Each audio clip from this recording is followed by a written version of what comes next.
নমস্কার বন্ধুরা, সুস্মিতার রান্নাঘর স্লাইস অফ লাইফে আরও একবার আপনাদের সকলকে স্বাগত জানাই।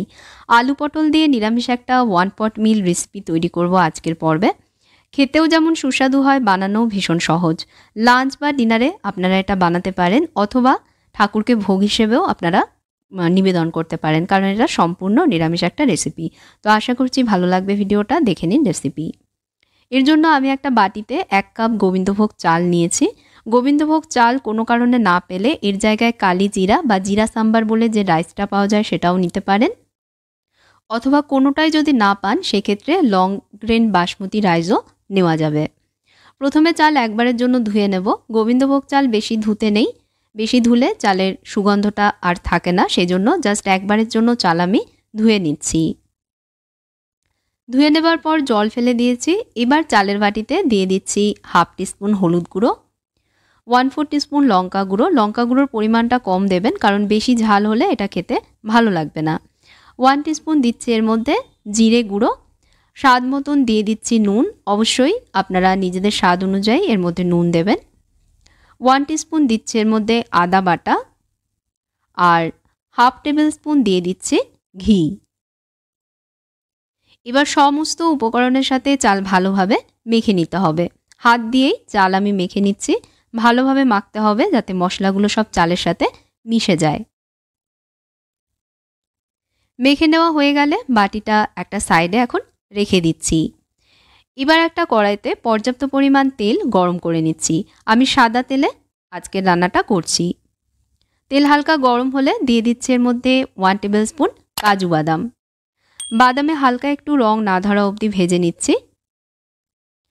বাদামে হালকা একটু রং ধরলেই দিয়ে দিচ্ছি এর মধ্যে 1 টেবিল স্পুন কিশমিশ, আর 1 টেবিল স্পুন দিচ্ছি পিস পিস করে কেটে নেওয়া অ্যাপ্রিকট। এটা অপশনাল, ঘরে থাকলে দেবেন, আর যদি ঘরে না থাকে সেক্ষেত্রে এটা ছাড়াও বানানো যাবে। বাদামের সাথে এগুলোকে একটু ভেজে নিচ্ছি।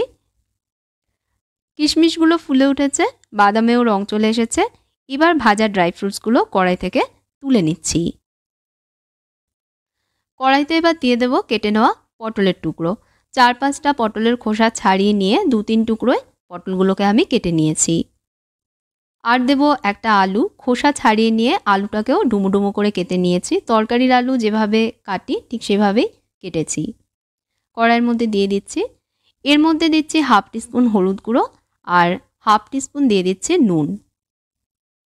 নুন হলুদ আলু পটলের সাথে মিশিয়ে নিয়ে এবার এগুলোকে ভেজে নিচ্ছি।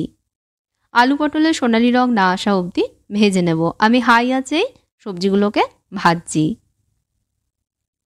আলু পটলের সোনালি রং চলে এসেছে। এবার ভাজা আলু পটলগুলো কড়াই থেকে তুলে নিচ্ছি। অবশিষ্ট তেলে ফোড়নে দিচ্ছি 2টো তেজপাতা, একটা দারচিনি, 4টে ছোট এলাচ, আর 8-10টা লবঙ্গ। গোটা মশলাগুলো কয়েক সেকেন্ড ভেজে নিচ্ছি। 30 সেকেন্ড মতন ভেজে নিয়েছি। এবার মশলা মেখে রাখা গোবিন্দভোগ চাল কড়াইয়ের মধ্যে দিয়ে দিচ্ছি। আঁচটাকে কমিয়ে দিয়ে এবার চালগুলোকে তেলের মধ্যে একটু ভেজে নেব। 2-3 মিনিট মতন ভাজতে হবে, বা চালের রং হালকা একটু চেঞ্জ না হওয়া অবধি ভেজে নেবেন।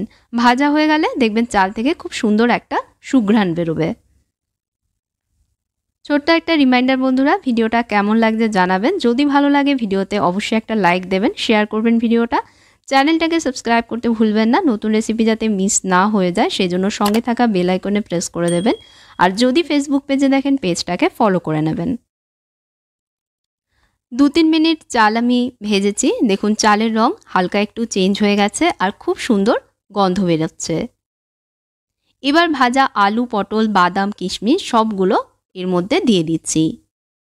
চালের সাথে সব মিশিয়ে নিয়ে দিয়ে দেব এর মধ্যে পরিমাণ মতন জল। যেই কাপে চাল মেপে নেবেন সেই কাপে মেপেই এর মধ্যে জল দেবেন। 1 কাপ চালের জন্য প্রথমে এর মধ্যে আমি 2 কাপ জল দেব, পরে আরও একটা আইটেম জলের সাথে অ্যাড হবে, তাই এখন শুধু চাল হাফ সেদ্ধ হওয়ার মতন জল দিচ্ছি। আমি যে কাপে চাল মেপে নিয়েছি সেই কাপে মেপেই এর মধ্যে জল দিয়েছি। জল ফুটে উঠলেই কড়াইতে ঢাকা দিয়ে 5 মিনিট হাই আঁচে এটা রান্না করব। হাই আঁচে 5 মিনিট রান্না করেছি। জল দেখুন প্রায় শুকিয়ে এসেছে, আর চালও হাফ সেদ্ধ হয়ে গেছে। এখন দিয়ে দেব এর মধ্যে নারকেলের দুধ। সেম কাপে মেপে 1 কাপ নারকেলের দুধ আমি এর মধ্যে দিয়ে দিচ্ছি। নারকেলের দুধ দেওয়াতে এর টেস্টটা অনেক বেশি ভালো আসবে। তবে যদি নারকেলের দুধ না দিতে চান বা না থাকে, সেক্ষেত্রে আপনারা সমপরিমাণ গরু বা মোষের দুধ অথবা জলেরও ব্যবহার করতে পারেন। তবে নারকেলের দুধ দিলে পরে যেই টেস্টটা আসবে সেটা কিন্তু অন্য কিছুতে অত ভালো আসবে না। হাফ টিস্পুন দিয়ে দিচ্ছি এর মধ্যে চিনি। অবশ্যই কিন্তু বন্ধুরা নুন চিনি এগুলো আপনারা নিজেদের স্বাদ অনুযায়ী দেবেন, আর চিনিটা এখানে অবশ্যই একটু অ্যাড করবেন। 1/4 টিস্পুন দিয়ে দিচ্ছি এর মধ্যে গরম মশলা গুঁড়ো। সব আবারও হালকা হাতে মিশিয়ে নিচ্ছি, যাতে চাল ভেঙে না যায় এমনভাবে সব আবারও মিশিয়ে দিতে হবে। সুন্দর ফ্লেভারের জন্য এর মধ্যে দিয়ে দিচ্ছি 2টো কাঁচা লঙ্কা। এবার কড়াইতে ঢাকা দিয়ে একদম কম আঁচে চাল সেদ্ধ না হওয়া অবধি রান্না করে নিচ্ছি। কম আঁচে প্রায় 10 মিনিট এভাবে রান্না করেছি, চাল সেদ্ধ হয়ে গেছে। এই রান্নাতে চালটা এমনভাবে সেদ্ধ করতে হবে যাতে ভাত খুব বেশি গলে না যায়, মানে 90% সেদ্ধ হলেই বুঝবেন হয়ে গেছে। পুরো সেদ্ধ করলে গলে যাবে, তখন কিন্তু খেতে ভালো লাগবে না। দেখুন চাল কত সুন্দরভাবে সেদ্ধ হয়েছে, একটু টিপলেই গলে যাচ্ছে।